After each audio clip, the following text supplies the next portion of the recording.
کې د افغانستان او سیمې په اړه نور مطالب هم لرو، خو په هغې نه وړاندې یو څو نړیوالې موضوعګانې.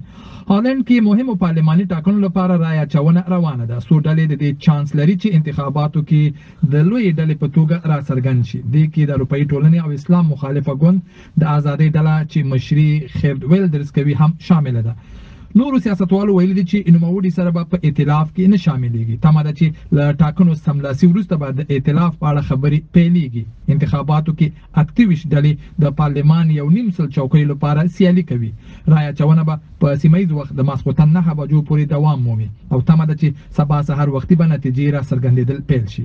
لږ وړاندې د چارو شنونکي مختار احمد احسان د رایه اچونې په اړه له هالنډ راته وویل: ټول هالنډیان ډېر لیواله دي او نن دلته هالند کې هوا هم ډېره ښایسته ده. د دې ترڅنګ هالنډیانو لپاره د سږ کال ټاکنې ډېرې مهمې ځکه چې د اټکل له مخې اکثریت هالنډیان د خارجیانو سره ښه علاقه نه ښیي. لیوالتیا د دې څخه هم راته معلومېږي چې څو شېبې مخکې مې مقاله ولیدله چې په تېرو 3 ساعتونو کې 15% هالنډیانو رایه ورکړې ده. حال دا چې په 2012 کې په لومړني 3 ساعتونو کې 14% رایه ورکړې وه. یعنې کله چې دغه فیصدي لوړی بخښنه غواړم، دا په دې معنا کېدای شي چې د خلکو لیوالتیا ډېره ښیي یا ځینې مسایل دي چې خلک یې اړیستلي دي رایه اچونې ته راووځي. ځینې مسایل ډېر مهم مسایل دي چې هالنډیان یې دې ته مجبور کړي دي چې باید رایه ورکړي او خپل رایه استعمال کړي. په ټاکنو کې د خیرد ویلډرز PFF د پارټي د ازادۍ د ګوند دا ډېر اکثریت هالنډیان د هغه سره هم نظر دي او د نورو اټکلونو د مخې به هغه ممکن تر ټولو په دوهم پړاو کې تر ټولو ډېرې رایې وګټي. خو ځینو سروېګانو کې د ملاتړ کچه کمه ښودل شوې یا داسې ویل شوي دي چې په راکمېدو ده. دا خبره تر کومه صحیح ده؟ دا خبره تر یوې اندازې صحیح ده ځکه چې په ډسمبر نومبر کې د ده سره ملاتړ هالنډیانو ډېر زیات هالنډیان یې ملاتړ کوه. خو په چیرو 2 میاشتو کې د ده د کمپاین طرز العمل د ځینو هالنډیانو نه خوښ، ځکه نو ځینې هالنډیان دا انتخاب کوي چې ده ته رایه ورنه کړي. خو پر دې سربیره بیا هم د ده پارټي دوهمه راتلی شي د اټکل له مخې. یعنې داسې فکر کېږي، داسې انګېرل کېږي، ځینې ارزونې ښیي چې دغه ټولنه کېدای شي په دغه هېواد کې بېلابېل ګوندونه رایې ترلاسه کړي او داسې یو قاطع ګټونکی مخې ته رانه شي. همداسې ده؟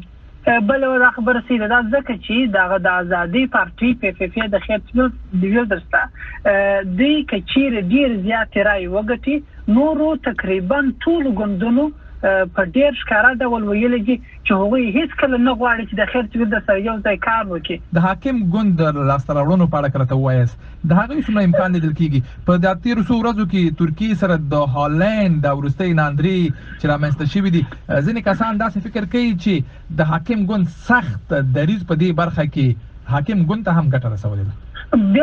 بالکل دا ګټه د مارک روته د حاکم ګوند د PFD مشر هغه ته ډېره ګټه کړې او ځینې سروې دا هم ښیي چې د هغه رایې به د دغه وروستي فیصلې له عملي چې د څنګه د ترکیې سره عکس العمل وشوي چې د ده رایې به مخکې اټکلونو تر مخه ډېرې زیاتې وي او ځکه نو دوی چانس لري چې حاکم ګوند شي.